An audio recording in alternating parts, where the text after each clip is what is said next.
thân chú Chuẩn Đề có uy năng gì?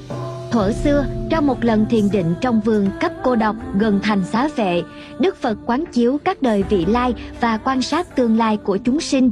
Ngài nhìn thấy cảnh lầm than của họ mà thương xót. Ngài truyền Chuẩn Đề Phật Mẫu chân kinh cho hậu thế để nhờ đó mà được trợ lực và lợi lạc lớn lao. Đức Chuẩn Đề Phật Mẫu có 3 mắt và 18 tay với nhiều pháp khí, tượng trưng cho phương tiện thiện xảo của Pháp. Bên cạnh Ngài là 2 vị Long Vương, Nanda và Upananda, thường xuyên phò tá Ngài độ hóa và cứu giúp chúng sinh. Những ai mong cầu đạt được thành tựu trong học tập và công việc, giữ hài hòa các mối quan hệ để được thuận duyên tu tập và sinh lợi lạc cho chúng sinh, hãy cùng cầu nguyện thành tâm cùng Đức Chuẩn Đề Phật Mẫu và năng trì tụng chân ngôn của Ngài sẽ sớm đạt được sở nguyện.